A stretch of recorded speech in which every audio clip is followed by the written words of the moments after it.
Hi guys, pang 3 days na natin dito sa ating placenta collagen. Ito. Pang 3 days na natin ito guys, kahit di na kayo magtubig kasi chewable naman siya.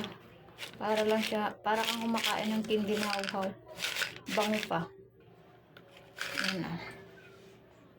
Yan. Bago matulog. Pangatlong araw ko na inom.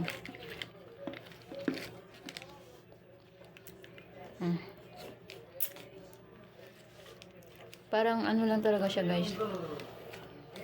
Gatas. Parang hindi talaga siya. Yung dinawaw. Wala na agad. So, ilalagay ko na lang sa yellow basket guys para makapag na rin kayo nito.